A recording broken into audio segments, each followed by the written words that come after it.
성경 말씀 같이 볼게요. 히브리서 11장 8절로 10절까지 말씀 같이 보겠습니다. 신약 성경 365페이지쯤에 있습니다. 히브리서 11장 8절로 10절까지 말씀, 우리 세 절 말씀인데 우리 같이 한번 읽도록 하겠습니다. 시작. 믿음으로 아브라함은 부르심을 받았을 때 순종하여 장래 유업으로 받을 땅에 나아갈새 갈 바를 알지 못하고 나아갔으며 믿음으로 그가 이방의 땅에 있는 것 같이 약속의 땅에 거류하여 동일한 약속을 유업으로 함께 받은 이삭 및 야곱과 더불어 장막에 거하였으니 이는 그가 하나님이 계획하시고 지으실 터가 있는 성을 바랐음이라. 아멘. 우리 같이 한번 따라해 볼까요? 본향을 향하는 사람들. 오늘 설교 제목인데요. 우리 좌우에 계신 분들한테 이렇게 얘기할까요? 우리는 한 가족입니다. 이렇게 얘기했습니다. 아까 우리 이하루 집사님이 이제 간증하셨지만 사람 냄새 나는 게 싫다가 그죠? 우리가 주님의 사랑을 경험하게 되면, 하나님 아버지의 마음을 갖게 되면 이게 옆에 있는 분들이 다른 남이 아니라 우리가 영적으로 한 가족인 줄 믿습니다. 다음 주에는 어떤 날이 있죠? 다음 주 너무 멀어요? 추석 한가위 명절이 있습니다. 아마 우리나라 이 명절 가운데서 설날하고 이 추석 명절이 가장 큰 명절인데요. 제가 이렇게 뉴스 기사에 보니까 이번 명절 때 우리나라에서 이렇게 이동하는 인원이 몇 명 정도 될까 이렇게 예상한 내용이 이렇게 실렸더라고요. 여러분들 몇 명 정도가 이번 추석 때 이동할 것 같습니까? 여기 계신 분들 중에서도 뭐 고향이나 또 부모님 계신 곳에 이렇게 이동하실 텐데 그 기사를 보니까 올해는 약 3,513만 명. 별로 안 놀라죠? 우리 거의 3,500만 명이 넘는 굉장히 많은 인원들이 이번에 이동을 한대요. 그래서 제가 뉴스 기사에 이렇게 나온 거 보니까 이번 추석 예상 현황표 가운데 이렇게 한 3,500만 명이 넘는 사람들이 이제 이동을 하는데, 그런데 이 추석 명절이 되면 제일 걱정되는 것 중에 하나가 바로 뭐냐면 이 교통입니다. 교통. 언제 막힐까? 그리고 어느 때 이 많은 사람들이 이동하고 움직일까? 제가 참고로 그래서 좀 팁을 좀 드리려고 그래요. 이번에 이제 우리나라 이제 교통국에서 이거는 좀 나중에 나와야 되는데 벌써 이거 보고 다음 주에 가지 말아야 되겠다 이렇게 생각하시는 분이 있는데 그 조금 전에 나왔던 그 사진은요 우리나라 명절은 아닙니다. 이렇게 좀 저렇게 막히잖아요. 저렇게 10차선 넘는 도로가 우리나라에 없어요. 저기 어딜까요? 중국입니다. 중국도 명절 때 저렇게 막히는데요. 중국은 어마어마하게 이제 이동을 하죠. 근데 이 교통체증이 이 명절 때 굉장히 좀 심하게 나타나게 되는데 이거 보니까 올해는 명절 추석 바로 전날, 그러니까 18일 날 오전이 귀성객 차량이 가장 많이 몰린대요. 그리고 귀경 차량은 언제 많이 몰리느냐? 19일 저녁.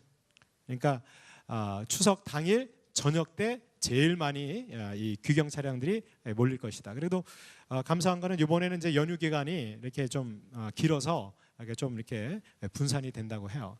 그런데 도로교통 이렇게 하시는 분들이 이렇게 조사해 보니까 그래도 이 정체대가 이렇게 막 몰리게 되면 서울에서 저기 부산까지 내려가는데 시간이 한 10시간 넘게 걸릴 수도 있겠다 이렇게 예상을 해요. 그러니까 여러분들 이제 귀성하거나 귀경하실 때 아예 마음을 느긋하게 가지셔야 돼. 막힐 거니 이렇게 생각하고 그리고 가셔야지 급한 마음으로 가다 보면 사고가 굉장히 많이 나는데 보니까 작년에도 귀성 차량, 그러니까 여러분들 귀경하는 것보다 귀성할 때 오히려 사고가 더 많대요. 그러니까 이제 다음 주 같은 경우는 이제 19일이 추석이니까 18일 날 내려갈 때 귀성 차량 가운데서 보통 평일보다 한 28% 교통사고율이 증가한다고 그래요. 그래서 사람들이 왜 귀경할 때보다 귀성할 때 사고가 많이 나는가 생각해 봤더니 들뜬 마음으로 빨리 가서 고향에 빨리 가야지. 그리고 부모님도 뵙고 또 그리운 얼굴들도 봐야지. 이런 마음 때문에 좀 마음이 이렇게 들떠가지고 그래서 귀경보다는 귀성 차량이 더 많이 교통사고가 이렇게 난다고 합니다. 그런데 저는 그런 생각했어요. 이렇게 차가 극심하게 이렇게 막히는데도 불구하고 왜 명절 때가 되면 우리는 다 고향을 찾아서 갈까요? 이유가 뭘까요? 그래서 어떤 설문조사에서 왜 고향을 찾아서 가십니까? 이걸 물어봤어요. 고향을 찾아가는 이유.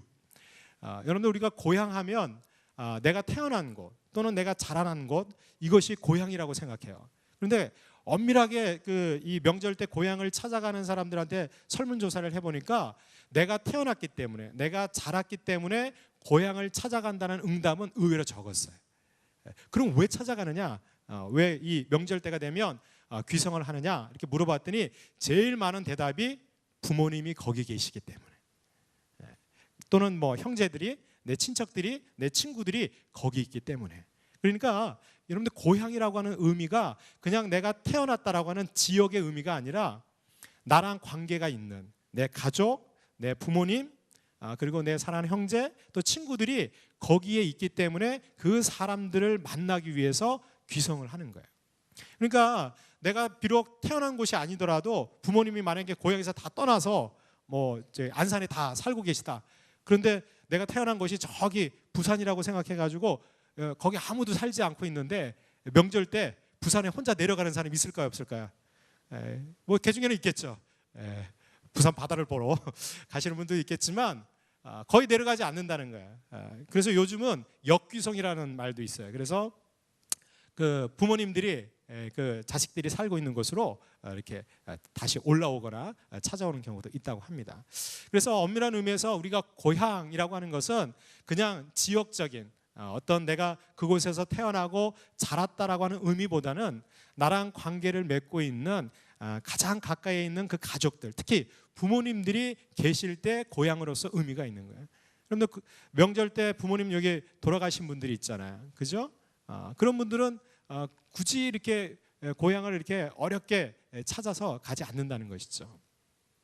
이제 아마 다음 주에도 많은 분들이 이렇게 이동하고 고향을 찾아서 가실 텐데, 오늘 말씀에 보면 아브라함에 대해서 이렇게 소개를 하고 있는데, 이 아브라함도 자신의 본향을 찾아서 일평생을 살아갔던 사람이었어요. 그런데 여러분들, 이 아브라함은 자신이 태어나고 자라고 그리고 함께 거했던 그 땅을 떠나서 더 나은 본향을 향해서 살아갔던 것을 우리가 볼 수가 있습니다. 그래서 오늘 이 시간에는 저와 여러분들도 비록 우리가 이 땅에서 태어나서 여러분들 다 고향이 있으시겠지만, 우리가 이 땅의 고향이 아니라 바로 하나님께서 우리를 위해서 예비하신 본향, 바로 하늘나라 천국을 향해서 살아가는 저와 여러분들 되시기를 주님의 이름으로 축복합니다. 그래서 오늘은 이 아브라함의 인생을 통해서 이 본향을 향하는 사람들은 어떠한 삶을 사는지 우리가 같이 한번 생각해보고, 과연 내가 정말 참다운 본향을 향해서 살아가고 있는 사람인지, 아니면 잘못된 고향을 생각하고 잘못된 방향으로 혹 살아가고 있지는 않은지 우리가 한번 생각해보는 시간을 가졌으면 좋겠습니다. 그렇다면 여러분들, 본향을 향하는 사람들은 어떠한 삶을 살아갈까요? 오늘 첫 번째로 본향을 향해서 살아가는 사람들은 말씀에 순종하는 삶을 살아가야 될 줄로 믿습니다. 여러분, 오늘 히브리서 11장 8절에 보면 이 아브라함에 대해서 이렇게 소개하고 있습니다. 믿음으로 아브라함은 부르심을 받았을 때 순종하여 장래 유업으로 받을 땅에 나아갈새 갈 바를 알지 못하고 나아갔으며 그랬어요. 여러분들, 창세기 12장에 보면 하나님께서 이 아브라함을 부르십니다. 그리고 이 아브라함을 하나님께서 부르시고 아주 그 축복의 언약의 말씀을 주세요. 근데 그 첫 번째가 바로 뭐였냐면, 너는 본토 친척 아비의 집을 떠나라. 이게 바로 하나님께서 아브라함을 부르실 때 이 아브라함에게 주셨던 명령이셨어요. 여러분들, 이상하지 않아요? 아브라함에게 지금 태어나서 그 아브라함이 고향을 떠날 때 나이가 75세였거든요. 그러니까 여러분들, 75세면 자기의 일생을 그곳에서 태어나서 자라고 자기의 생업과 모든 삶의 여건이 바로 그곳에 있었어요. 성경에 보면 갈대아 우르 지역이었는데 그곳에서 자랐던 이 아브라함에게 하나님께서 떠나라 그랬어요. 왜? 하나님께서 내가 너에게 참다운 본향으로 안내해 줄 것이다. 근데 그것은 이미 하나님께서 그 본향이 어디인지 이 아브라함에게 보여주지 않으셨어요. 저는 이 아브라함이, 우리가 성경에서 이 아브라함을 믿음의 조상 이렇게 얘기하는데 어떻게 이 아브라함이 믿음의 조상이 될 수 있었을까? 그것은 바로 이 아브라함이 눈에 보이지 않지만, 하나님께서 분명하게 보여주시지는 않았지만 바로 하나님이 말씀하신 그 약속의 말씀을 이 아브라함이 믿고 떠났다는 거예요. 여러분, 이것이 믿음인 줄로 믿습니다. 이 아브라함은요, 하나님의 부르심을 받을 때 순종했다고 그랬어요. 그런데 여러분들, 이 순종은요 단순하게 어떤 증거를 보여줬기 때문에 순종한 것이 아니에요. 우리 눈에 보여지는 잡히는 무언가를 하나님이 주셨기 때문에, 또는 어떤 약속의 증서를 주셨기 때문에 이 아브라함이 떠난 것이 아니었어요. 이 아브라함이 떠난 것은 갈 바를 알지 못하고 어디로 가는지도 모르고 일단은 하나님이 말씀하시니까 그 말씀을 의지해서 떠난 줄로 믿습니다. 창세기 12장 4절 말씀에 보면 이 아브라함이 하나님의 말씀을 듣고 떠날 때 그 상황을 이렇게 표현하고 있어요. 이에 아브라함이 여호와의 말씀을 따라갔고 롯도 그와 함께 갔으며 아브라함이 하란을 떠날 때 75세였더라 그랬어요. 그러니까 여러분들, 이 아브라함이 떠날 수 있었던 이유는 한 가지밖에 없어요. 바로 하나님이 말씀하셨기 때문에. 여러분들, 하나님이 명령하면 즉각적으로 순종하는 저와 여러분들 되기를 주님의 이름으로 축복합니다. 그러한 사람, 하나님 말씀에 즉각적으로 순종하는 사람이 바로 천국을 향해서, 본향을 향해서 살아가는 사람인 줄 믿습니다. 여러분, 우리가 살아가다 보면 주변에 많은 얘기를 듣게 돼요. 사람들의 얘기도 듣고, 부모의 얘기도 듣고, 친구의 얘기도 듣고, 선생님의 얘기도 많이 들어요.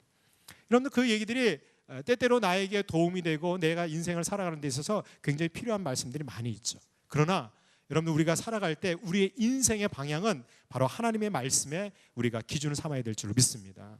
그런데 이 아브라함이요, 이 하나님의 말씀을 따라갈 때 아주 특징적인 게 있었어요. 그것은 바로 즉시 순종했다는 거예요. 여러분들, 이것이 참다운 믿음의 순종인 줄로 믿습니다. 어떤 분들은 하나님께서 말씀하실 때 망설이는 분들이 있어요. 그리고 자기 생각과 자기 여건과 자기 환경 때문에 그 말씀에 즉각적으로 순종하지 못하는 경우가 있어요. 근데 가만히 생각해 보세요. 여러분들, 즉각 순종하지 않는 것은 순종하지 않는 거예요. 그것은 믿음이 아니에요.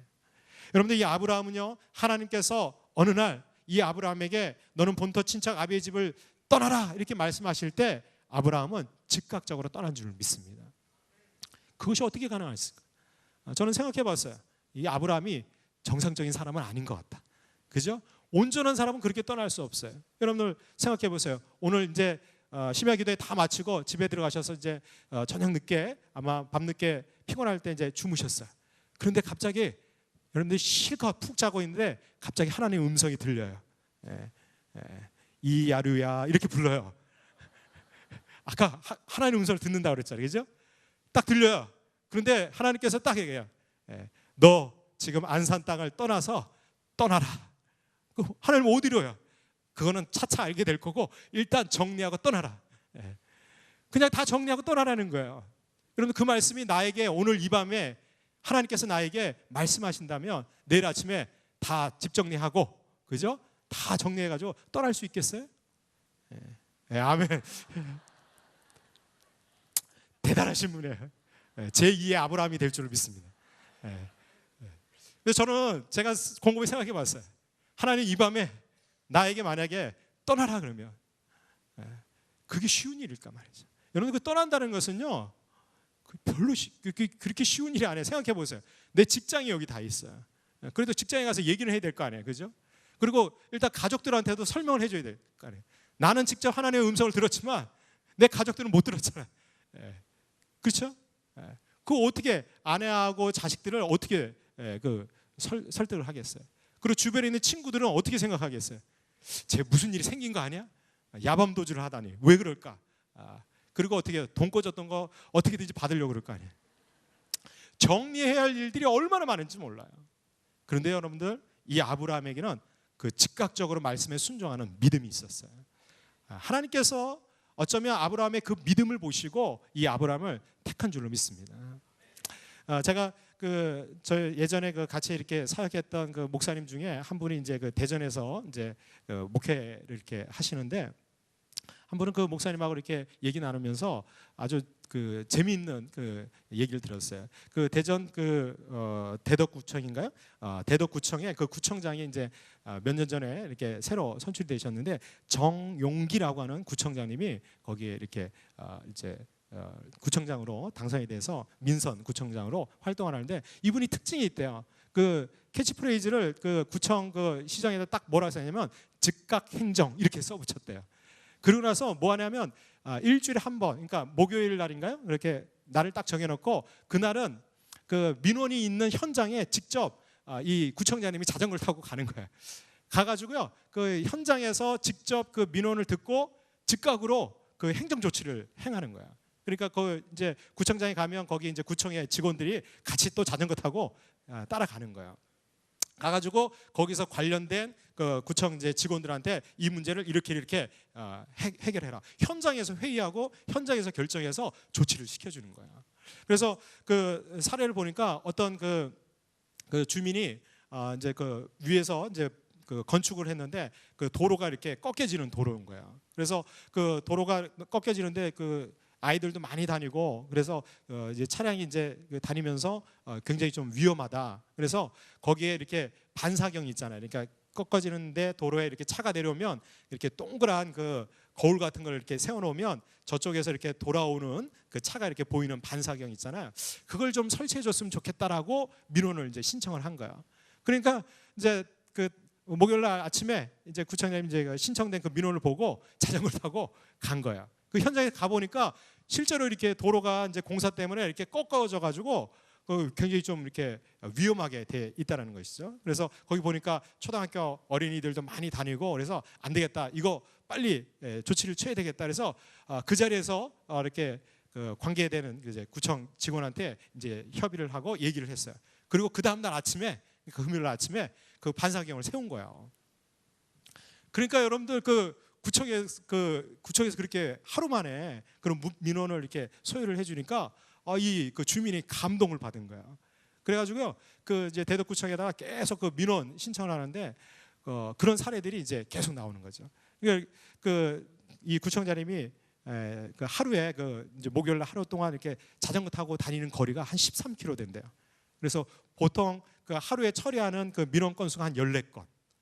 그러니까 즉각적으로 이렇게 조치를 해주는 거야. 그러니까 여러분들 이게 구청장이 이렇게 몸소 요즘 뭐 공무원들 이렇게 요청하면 저도 이렇게 몇 가지 해봤는데 기다리라는 대답밖에 없거든요. 그리고 굉장히 오래 가잖아요. 무슨 뭐 재판이든 뭐 이런 것들이 굉장히 오래 가는데 이렇게 즉각적으로 조치해 주니까 이 그 국민들이 너무너무 좋아하는 거야. 여러분들 이 구청장님이 재선됐을까요? 안 됐을까요? 됐어요. 그래가지고 뭐 임기가 얼마 되는지 모르는데 두 번째 재선이 된 거야. 근데 제가 최근에 이분 어떻게 잘하고 있어요? 이렇게 여쭤봤더니 이번에 대전시장으로 이 후보에서 출마한다고 그러더라고요.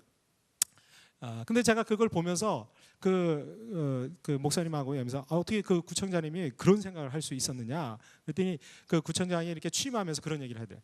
이 공무원으로 자기가 이렇게 부름을 받은 것은 바로 자신은 이 주민들을 위해서 구민들을 위해서 내가 봉사라고 부름받은 것이다. 그러니까 나의 주인은 주민들이다. 그러니까 주민들이 원하는 대로 즉각적으로 반응하고 행정하는 것이 자기의 직무다. 이렇게 생각한다는 거죠. 그때 제가 그 얘기를 이렇게 들으면서 그렇다. 여러분들 우리가 예수님을 믿는 그리고 예수님을 우리가 주님이라고 부르는 제자라면 여러분들 주님께서 우리를 부르실 때 우리가 즉각적으로 순종하고 따라가는 것 이것이 바로 제자인 줄로 믿습니다. 여기 우리 DMT 그 전도제자 훈련 받으신 분들 이 DMT 전도제자 훈련은요 전도하는 제자로 하나님이 부르신 거예요. 여러분들 부르실 때 즉각적으로 응답하고 순종할 때 하나님께서 우리를 제자로서의 삶으로 인도해 주시는 줄 믿습니다. 모르긴 몰라도요 이 DMT 6기 처음에 이렇게 접수받고 등록 신청받을 때 이 가운데 많은 분들이 이렇게 콜링을 받으신 분들이 있을 거예요. 그런데 그 부르심에 즉각적으로 순종 안 하고 다음에 하지 하고 하신 분은 이번에 수료를 못 하세요. 그죠? 이제 우리 이제 추석 연휴가 끝나고 나면 지금 우리 교회에서 가을이 되면서 굉장히 많은 교육 훈련 프로그램들이 이제 시작을 합니다. 준비하고 있어요. 우리 어머니 학교도 있고 우리 알파 18기도 지금 준비하고 있고 그리고 TD도 이제 우리가 준비하고 있고, 아마 여기 앉아 계신 분들 중에서 뭐 전도사님이나 목사님이나 또는 주변에 있는 많은 분들이 TD 한번 요번에 꼭 가라고, 또 알파 요번에 꼭 참여하라고, 그리고 요번에 어머니 학교 꼭 하라고 이렇게 권면 받으신 분들이 있죠. 예, 주님의 음성인 줄로 믿습니다. 근데 왜 즉각적으로 순종을 안 하죠? 그건 믿음이 없기 때문에 그래요. 믿음이. 이 이유 때문에, 내 이 환경 때문에, 이 조건 때문에 이것저것 따져보다 보면 우리가 순종할 수 없는 거예요. 근데 여러분들, 아브라함은 이것저것 생각하지 않았어요. 제일 중요한 것은 하나님의 말씀이었어요. 하나님이 말씀하시니까 내가 그 말씀을 따라서 즉각적으로 순종할 때 하나님께서는 이 아브라함의 인생을 붙드시고, 그리고 이 아브라함의 인생을 하나님께서 계획하신 대로 인도해 주신 줄로 믿습니다. 마태복음 4장 19절로 20절에 보면 예수님께서 제자들을 부르실 때도 이렇게 하십니다. 말씀하시되 나를 따라오라, 내가 너희를 사람을 낚는 어부가 되게 하리라 하시니 그들이 곧 그물을 버려두고 예수를 따르니라. 여러분들, 예수님께서 공생애를 시작하시면서 제일 먼저 하신 일이 제자를 부르시는 일이었어요. 제자를 부르실 때, 야, 너 나하고 계약 맺자. 너 이렇게 3년 동안 나한테 헌신하면 내가 너한테 이런 줄게. 계약하고 시작한 것이 아니었어요. 예수님께서 하신 것은 하나밖에 없어요. 나를 따르라. 내가 너를 사람 낚는 어부로 내가 너를 부른다는 거예요. 그러니까 그 말씀을 듣고 제자들이 어떻게 했어요? 여기 보니까 곧 그물을 버려두고 예수를 따르니라 그랬어요. 여러분들, 그들에게 있어서 그물은 뭘까요? 그들은요, 그 그물은 살아가는 삶의 방식이었어요. 쉽게 얘기해서 그들에게 있어서는 그게 진짜 생업이었어요. 그 그물을 놓는 순간 그들은 어떻게 살아야 될지를 모르는, 자신에게 있어서 가장 중요한 것이 바로 그물이었어요. 근데 그 그물을 어떻게 했어요? 곧 버려두고, 그 즉시로 버려두고. 여러분들, 주님의 제자는 바로 주님의 말씀에 즉각적으로 순종하는 사람인 줄로 믿습니다. 오늘도 저와 여러분들을 주님께서 부르신 거예요. 그래서 이 자리에 나오게 된 줄로 믿습니다. 모르긴 몰라도요, 오늘 이 저녁에 아마 하나님께서 마음에 감동을 주신 분들이 많이 있었을 거예요. 야, 오늘 금요 심야 기도의 시간 됐으니까 오늘 가서 기도해야지, 감동을 줬는데 그 부르심에 즉각 순종하신 분들은 여기 나와서 앉아 계세요. 근데 못 나오신 분은 아마 지금 방송으로 보고 계실 거예요. 집에서. 지금 저 TV 화면을 보신 분은 좀 찔리라고 제가 얘기하는 거예요. 여러분들, 마음으로 믿고 행동으로 옮기는 것, 그것이 바로 믿음인 줄 믿습니다. 이 아브라함이 바로 이 하나님 말씀에 즉시 순종할 때 이 아브라함의 인생이 달라지기 시작하는 거예요. 여러분들, 이 아브라함이 갈대아 우르 지역에 그곳에 있었을 때 이 아브라함의 직업이 뭐였습니까? 그의 아버지가 했던 대로 우상 만드는, 어떻게 보면 하나님이 가장 싫어하는 우상 숭배하고 그 우상을 만드는 일을 이 아브라함이 하고 있었어요. 아이러니컬하죠? 왜 하나님은 우상 장수인 이 우산 말고 우상, 혹시 우산 만드시는 분 시험에 들지 마시고, 우상을 만드는 이 아브라함을 부르셨을까? 그거는요, 그 주변에 있는 사람들에게 하나님께서 분명히 보이고자 하는 메시지가 있었어요. 이 아브라함이 75년 동안 기껏 한 일이라고는 우상 만들어가지고 그냥 이 땅에서 잘 먹고 잘 사는 거였어요. 왜냐하면 이 아브라함은요, 그래도 꽤 잘 사는 사람이었어요. 이 갈대아 우르 지역에서는요, 이 아브라함이 성공한 사업가였어요. 굉장히 그 주변에 있는 사람들에게 부러움의 대상이었어요. 왜냐하면요, 이 아브라함 당시에는요, 족장 시대거든요. 이미 아직까지 그 국가나 나라 이런 민족의 개념이 없는 때예요. 그러니까 족장이 한 그 부족의 족장이 뭐 왕처럼 그렇게 인정받던 때였거든요. 근데 이 아브라함이 나올 때 보면 굉장히 많은 재산을 이끌고 나오는 것을 볼 수가 있어요. 그걸 볼 때 이 아브라함은 굉장히 성공한 사람이었어요. 근데 뭘로 성공했어요? 세상 사람이 볼 때는, 야, 저 아브라함 능력도 좋아, 세상적으로 성공했어, 출세했어. 그런데 하나님 보실 때 이 아브라함은요, 가장 비참한 인생 중에 하나였어요. 세상에서 사람들이 볼 때는 성공한 인생이었을지 몰라도 하나님 보실 때는 가장 불쌍한 사람 중에 하나였어요. 그런데 이 우상 장수인 이 아브라함을 하나님께서 믿음의 조상으로, 하나님의 복의 근원으로 삼기 위해서 아브라함을 불러주신 거예요. 이 아브라함이 하나님의 말씀을 따라서 즉각적으로 순종할 때 아마 그 갈대아 우르 지역에 있었던 사람들은 깜짝 놀랐을 거예요. 하룻밤 사이에 이 아브라함이 다 가산을 다 정리하고 부동산 다 처분하고 말이죠. 그리고 어떻게 해요? 떠나는 거야. 그러니까 어디로 가냐고 물어보니까 어디로 갈지 나도 모르겠다는 거야. 갈 바를 알지 못하고 그냥 가는 거야. 그런데 여호와 하나님이 나를 부르셨다는 거야. 그리고 나를 복의 근원으로 삼아 주시겠다고 약속하셨다는 거야. 그러니까 이 주변에 있는 사람들이 어떻게 어째 이런 일이 납득할 수가 없는 거야. 그런데 이 아브라함의 삶을 통해서 그 주변에 있는 사람들은 저 아브라함이 그동안 만들어서 팔았던 그 우상들보다 이 아브라함이 그걸 다 버리고 쫓아가는 그 하나님, 야훼 하나님은 과연 누구일까? 그 하나님이 참신이구나. 이것을 아브라함의 삶을 통해서 하나님께서 보여주시고자 한 줄로 믿습니다. 그렇습니다, 여러분들. 우리가 하나님 말씀에 즉각적으로 순종하면 하나님께서는 우리를 통해서 하나님의 영광을 나타내 주실 줄로 믿습니다. 저와 여러분들이 이 아브라함처럼 본향을 향해서 하나님이 말씀하시면 즉각적으로 순종하시는 여러분들 되시기를 주님의 이름으로 축복합니다. 두 번째로 우리가 본향을 향해서 살아가기 위해서는 이 약속 성취를 위해서 희생하는 삶을 살아야 될 줄 믿습니다. 오늘 히브리서 11장 9절 말씀을 우리 같이 한번 읽어보도록 하겠습니다. 시작. 믿음으로 그가 이방의 땅에 있는 것 같이 약속의 땅에 거류하여 동일한 약속을 유업으로 함께 받은 이삭 및 야곱과 더불어 장막에 거하였으니. 이 아브라함이 갈대 우르 지역을 떠나서 갈 때 이 아브라함의 삶을 이렇게 얘기하고 있어요. 이 아브라함이 이방의 땅에 있는 것 같이 약속의 땅에 거류하였다 그랬어요. 여러분 이 개혁 개정판에 거류하였다는데 쉽게 얘기해서 떠돌아 다녔다 이거예요. 떠돌이 생활을 했다는 거예요. 노숙자 생활을 했다는 거예요. 노숙자 생활. 이 아브라함이 이방의 땅, 자기가 살고 있는 그 자기 본향이 아니라 고향이 아니라 외국 타지에서 나그네처럼 여행객처럼 순례자처럼 떠돌이 인생을 살았다는 거예요. 노숙자처럼. 그렇게 살면서 어디에 거했다고 그래요? 장막에 거했다 그랬어요. 장막.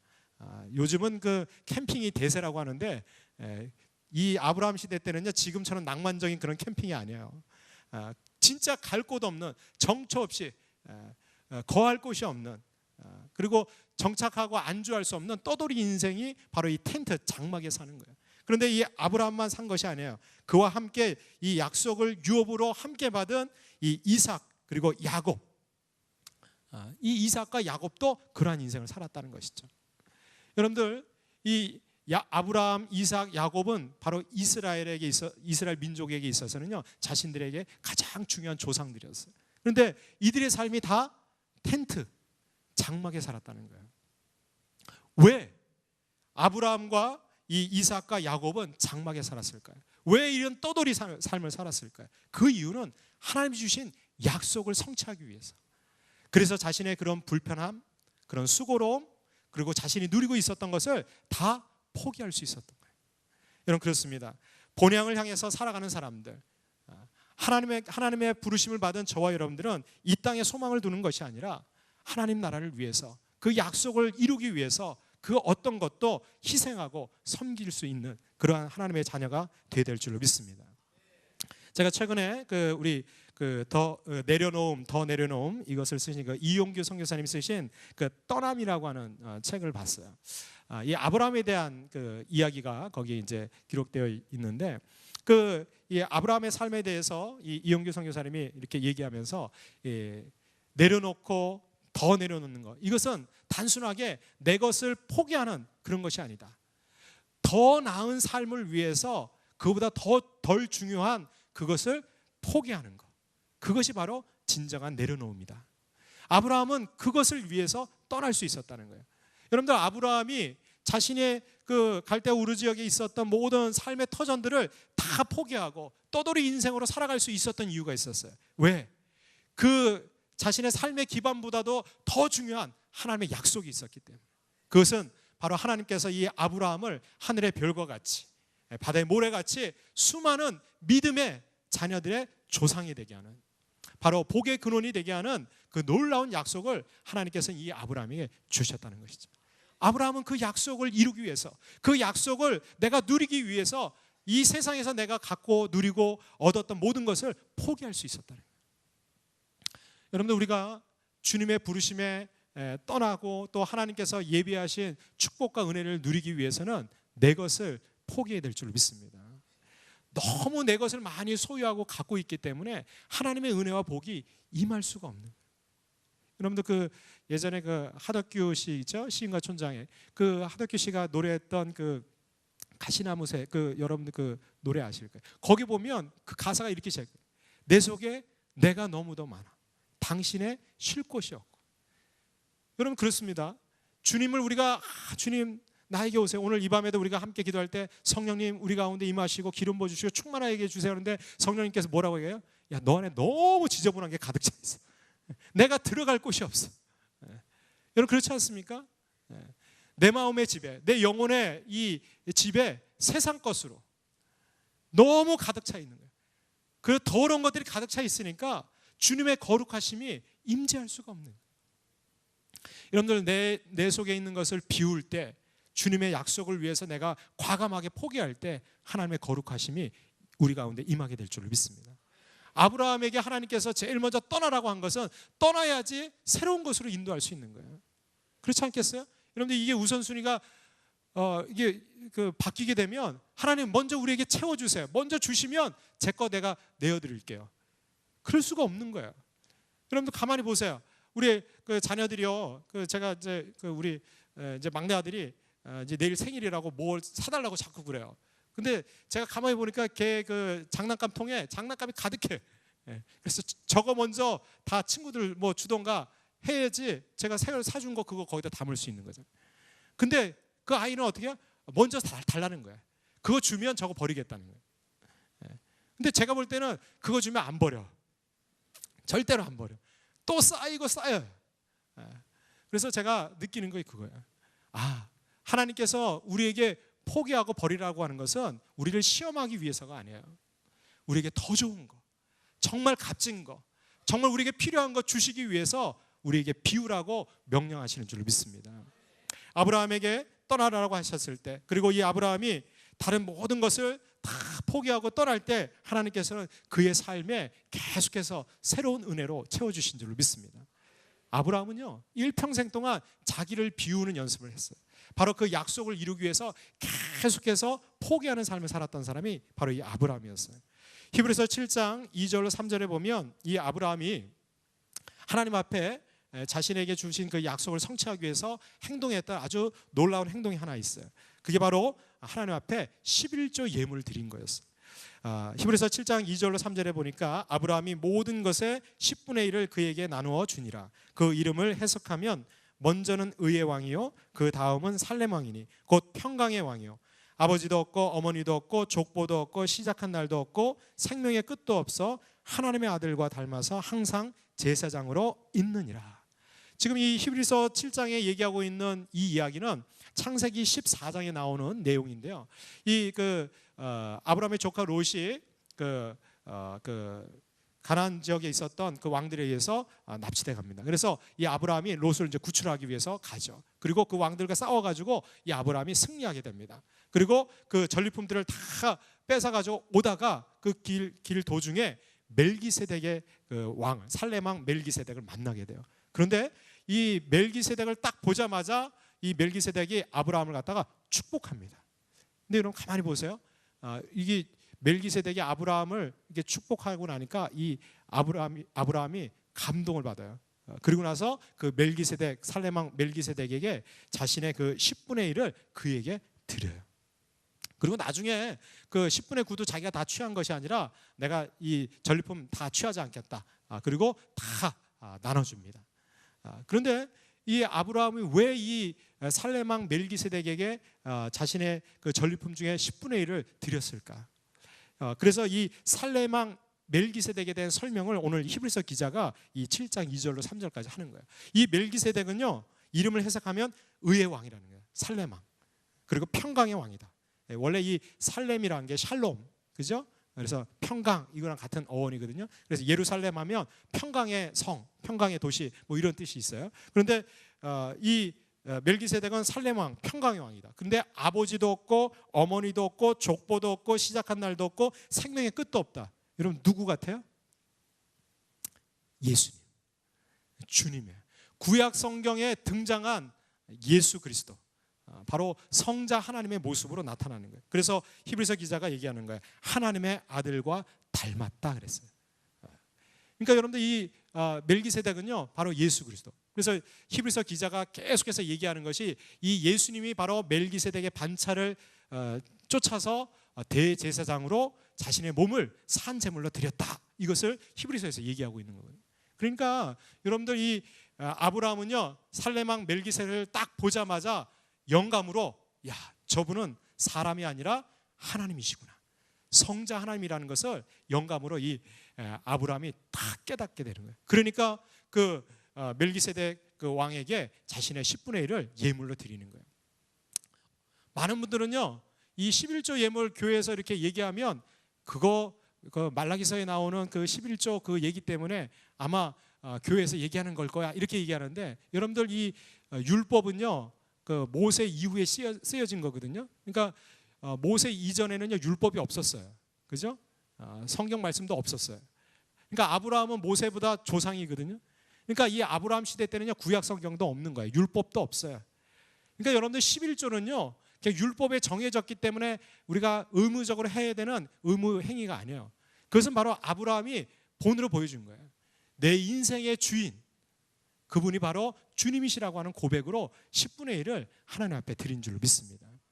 그래서 이 아브라함이 이 멜기세덱의 축복을 받고 그에게 10분의 1을 드림으로 인해서 내 인생의 주인은 당신입니다라고 내 인생을 당신에게 맡깁니다. 그런 의미로 11조 예물을 드린 것이죠.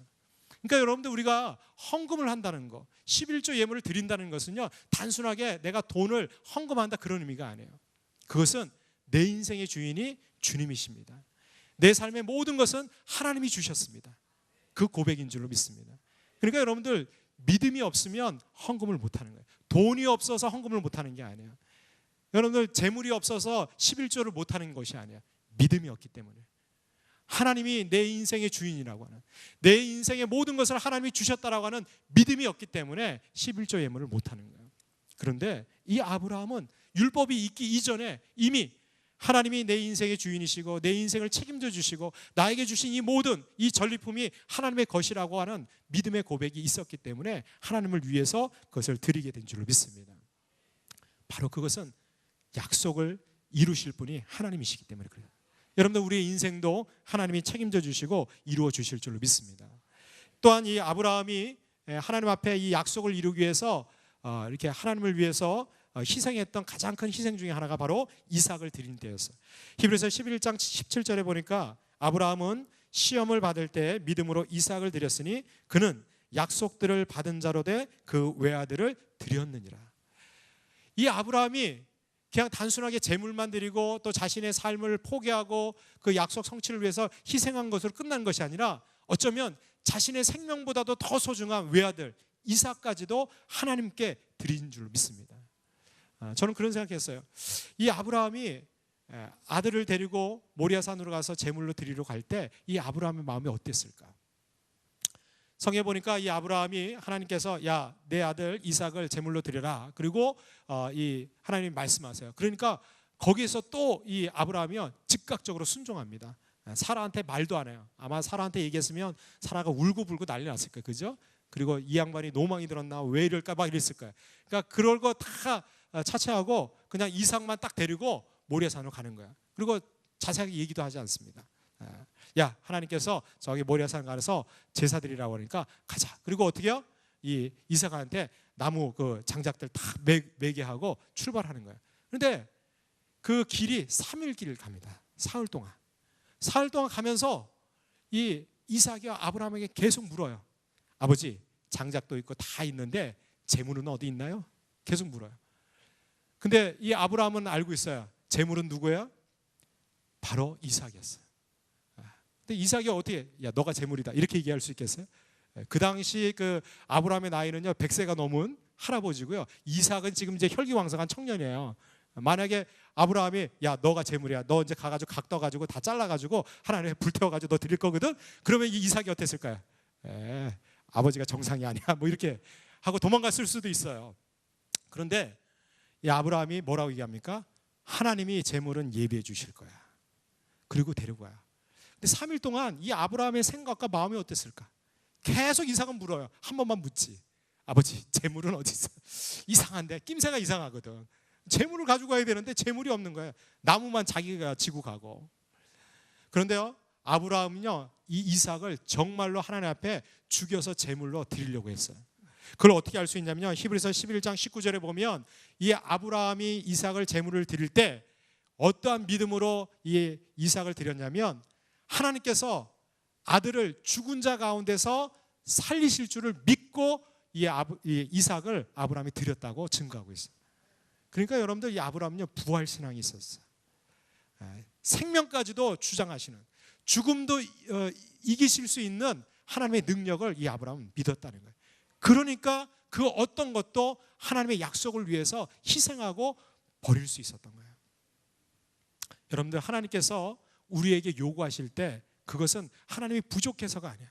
그것은 우리에게 정말 가장 좋은 약속을 이루어 주시기 위해서 우리에게 말씀하시는 줄로 믿습니다. 이 아브라함이 그 외아들을 드릴 때 하나님께서 그 이삭을 바치려고 막 칼을 들어서 아브라함이 죽이려고 할 때 하나님께서 얼마나 급한지, 그죠? 아브라함아, 아브라함아 막 말려요. 성경에 보면 하나님께서 이렇게 급해서 2번씩이나 부른 적이 별로 없어요. 보통은 한 번만 얘기해. 아브라함아 이렇게 얘기하거든요. 그러면 듣잖아요. 근데 너무 급한 거예요. 지금 이 아브라함이 이삭을 그냥 확 죽이려고 그러니까, 죽이면 하나님이 또 다시 살려야 되잖아. 그러니까 얼마나 피곤하셔. 그러니까 급하게 말리는. 그러니까 믿을 때는 확실하게, 하나님이 좀 급하시게 그렇게 하셔요. 그럼 급하게 응답이 되는 거예요. 그러니까 여러분들, 하나님이 딱 부르시고 이거 내라 그럴 때 앞뒤도 생각하지 말고 그냥 처음에 딱 떠올랐을 때 즉각적으로 헌신하세요. 건축 헌금할 때, 작정할 때요, 처음 떠오르는 게 하나님의 생각이에요. 집에 가서 딴 생각 나잖아요. 그건 내 생각이야. 그잖아요. 아나니아와 삽비라가 그래가지고 죽게 된 거예요. 여러분들, 하나님께서 이 아브라함에게 말씀하실 때 아브라함은요, 그 약속을 위해서 그 어떤 것도 희생하고 버릴 수 있었어요. 어쩌면 하나님께서 지금 나에게 가장 필요하다고 생각하는 거, 그걸 원하실 때가 있어요. 나에게 시간을 달라고 요구하실 때도 있어요. 나에게 재물을 달라고 요구하실 때도 있어요. 어쩌면 내 사랑하는 가족, 내 자녀를 하나님이 달라고 하실 때도 있어요. 차라리 내 생명을 달라고 그러면 드릴 수 있을 텐데, 하나님께서 내가 정말 이것만은 아니라고 얘기하는 것을 달라고 얘기하실 수 있어요. 그런데 여러분들, 하나님을 믿으신다면 우리가 하나님을 위해서 드릴 수 있어야 될 줄 믿습니다. 왜? 하나님은 우리를 사랑하셔서 당신의 독생자 예수 그리스도를 우리를 위해서 내어주셨어요. 그리고 그 예수 그리스도를 다시 살리시고 지금도 하나님 나라 본향에서 우리를 기다리고 계신 줄로 믿습니다. 여러분들, 세상에 그 어떤 것보다도 가장 소중한 것이 생명이에요. 생명까지도 드릴 수 있다면 우리에게 주신 모든 것, 그 어떤 것도 주님의 약속을 위해서 드릴 수 있는 저와 여러분들이 되게 될 줄로 믿습니다. 마지막 세 번째로, 우리가 본향을 향하는 사람으로 살아가기 위해서는 하늘 소망으로 천국을 바라보는 그런 삶을 살아야 될 줄로 믿습니다. 오늘 히브리서 11장 10절 말씀을 우리 같이 한번 읽겠습니다. 시작. 이는 그가 하나님이 계획하시고 지으실 터가 있는 성을 바랐습니다. 이 아브라함이 일생 동안 갈대 우르 지역을 떠나서 살아갈 때 그가 바라본 곳이 있었어요. 물론 하나님께서는 이 아브라함의 삶 가운데서 가나안 땅을 계속해서 보여주셨지만 그것도 궁극적으로 하나님이 약속한 본향은 아니었어요. 이 아브라함에게 하나님이 보여주신 본향은 바로 하늘 소망을 갖고 있는 천국인 줄로 믿습니다. 아브라함이 때때로 힘들고 낙심하고 절망할 때마다 하나님께서는 이 아브라함을 데리고 저기 높은 산으로 가서 밤하늘에 펼쳐진 별들을 보여주셨어요. 그리고 내가 바라봐야 될 것은 이 땅이 아니라 바로 영원한 본향 천국이라고 하는 사실을 늘 상기시켜 주신 줄로 믿습니다. 여러분들, 우리가 하늘을 바라보고 살아갈 때 우리의 삶은 하나님께서 끝까지 책임져 주실 줄로 믿습니다. 요한복음 14장 2절로 3절에 보면 예수님께서 제자들에게 승천하시면서 이렇게 얘기하십니다. 내 아버지 집에 거할 곳이 많도다. 그렇지 않으면 너에게 일렀으리라. 내가 너희를 위하여 거처를 예비하러 가노니 가서 너희를 위하여 거처를 예비하면 내가 다시 와서 너희를 내게로 영접하여 나 있는 곳에 너희도 있게 하리라. 여러분, 그렇습니다. 주님은 부활하시고 승천하셔서 하나님 나라 천국에 계신 줄로 믿습니다. 그런데 천국에서 예수님이 뭐하고 계실까요? 오늘 말씀해 보니까 저와 여러분들을 위해서 영원한 거처를 예비하고 계시다는 거예요. 여러분, 천국에는 저와 여러분을 위한 영원한 처소가 예비되어 있는 줄로 믿습니다. 그 성을 바라보고 살아가는 사람, 그 사람들이 바로 하늘 소망으로 천국을 바라보고, 그래서 본향을 향해서 살아가는 사람들인 줄로 믿습니다. 여러분들 존 버런이 쓴 철로역정을 많은 분들이 이제 읽어보셨을 텐데, 제가 최근에 이 철로역정을 다시 이렇게 읽어보면서 이 철로역정의 이렇게 여정을 이렇게 한눈으로 보는 그 도표 그림이 나와 있더라고요. 여기 보니까 너무 아름. 이 맨 왼쪽 위에 여러분들 보시기에는 이제 그 위에 보면 크리스찬이 이렇게 등 뒤에 짐이 이렇게 무겁게 메어져 있는 거예요. 그런데 이 짐이 아무리 애를 써도 떨어지지가 않는 거야. 온갖 노력을 해도. 그런데 이 크리스찬이 살고 있었던 성이 어디냐면 장차 망할 성, 이름하여 장망성. 장망성이 그 뜻이에요. 장차 망할 성. 이게 번역을 기가 막히게 해놨어요, 제가 볼 때. 그러니까 그 성에서, 장차 망할 성에서 살고 있는 거야. 죄짐 때문에 너무너무 힘들어서 괴로워서. 그런데 이 짐을 어떻게 할까? 어떻게 하면 떼어 버릴 수 있을까? 그리고 내가 이곳에서 그냥 장차 망할 성에서 살다가 이대로 내 인생이 죽는가 고민하고 있을 때 전도자를 만납니다. 바로 이 DMT 우리 제자를 만나는 거예요. 그러니까 이 DMT 제자가 그 짐을 떨어뜨릴 수 있는 유일한 방법이 하나 있다. 그리고 지도를 하나 줘요. 그게 바로 성경이거든요. 복음을 딱 주는 거예요. 그래서 이걸 따라서 천성으로 가면 당신의 이 죄짐도 떨어지고, 그리고 당신은 영원한 삶을 누릴 수 있다라고 하는 복음을 듣게 돼요. 그러니까 이 크리스찬이 그 복음을 딱 듣자마자 어떻게 해요? 뒤도 안 돌아보고 달려나가기 시작합니다. 뒤에서는 가족들하고 주변의 친구들하고 계속 불러요. 그런데 이 크리스찬은 뒤도 돌아보지 않고 바로 그 천성을 향해서 달려나가기 시작해요. 수많은 우여곡절이 있어. 유혹도 있고, 시험에 떨어지기도 하고, 감옥에 갇히기도 하고, 그리고 정말 절망 가운데도 빠져요. 그러나 그때마다 거기 보면 말씀을 통해서, 또 전도자를 통해서 하나님의 은혜로 이 크리스찬이 계속 인도함을 가요. 그러다가 결국 어디에 이릅니까? 십자가 아래에 딱 도착해요. 그런데 이 십자가 아래에 딱 도착하자마자 놀라운 일이 생기는 거예요. 그동안 자신의 삶을 그렇게 짓누르고 있었던 그 죄짐이 거기서 떨어지기 시작해요. 그리고 나서 이 십자가 밑에서 자유함을 얻은 이 크리스찬은 계속해서 천성을 향해서 달려나갑니다. 결국은 나중에 죽음의 강을 건너서 천성에 이 크리스찬이 들어가게 되죠. 그런데 여러분들, 이 철로역정은 어쩌면 저와 여러분들의 인생의 여정과 똑같습니다. 우리의 신앙의 여정이 똑같아요. 성경에 나와 있는 수많은 성경 인물들의 삶이 바로 이 철로역정 가운데 다 녹아져 있어요. 여러분들, 우리 그리스도인들은 이 땅에 소망을 두고 살아가는 것이 아니라 바로 저 하늘나라 천국의 소망을 두고 살아가는 사람인 줄 믿습니다. 그것 때문에 우리가 이 땅에서 시련이 오고 고난이 오고 어려움이 닥쳐와도 우리가 이길 수 있는 힘과 능력을 하나님께서 공급해 주시는 줄 믿습니다.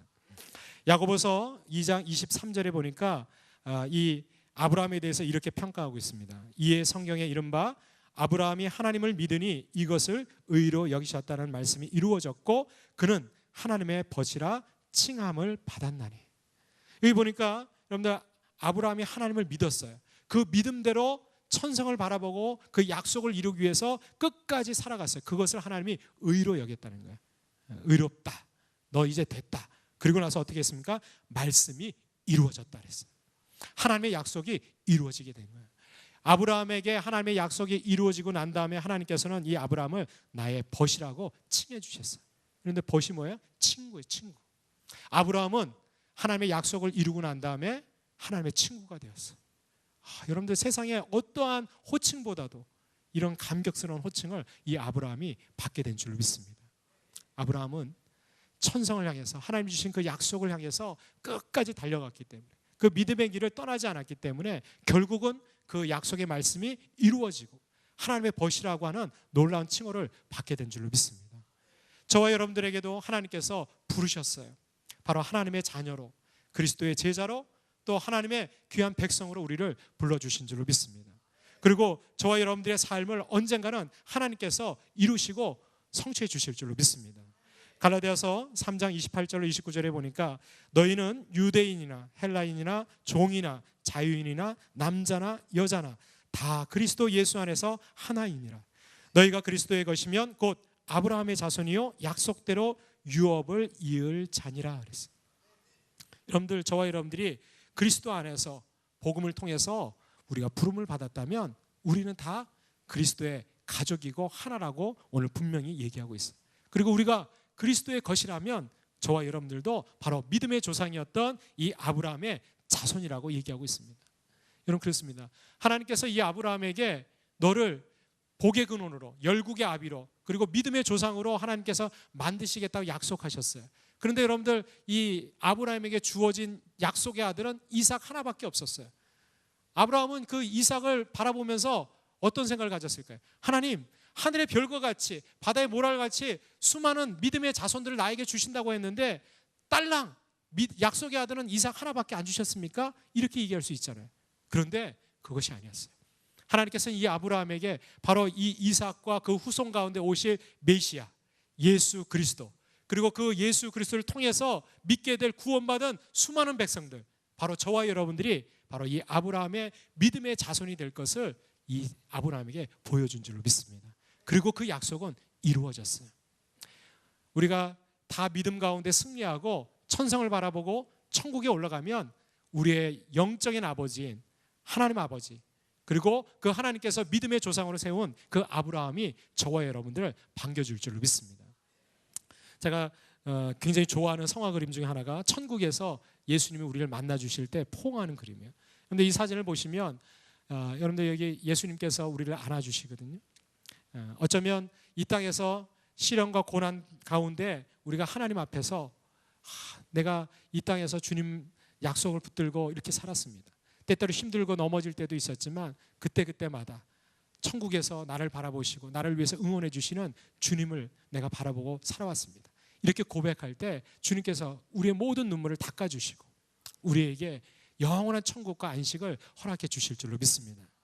히브리서 11장 13절로 16절까지 오늘 읽지는 않았지만 이 히브리서 기자가 이 아브라함과 더불어서 여러분들 히브리서 11장에 보면 우리가 잘 알고 있는 그 믿음의 조상들에 대해서 쭉 열거하고 있어요. 그래서 우리가 히브리서 11장을 믿음장 이렇게 얘기하거든요.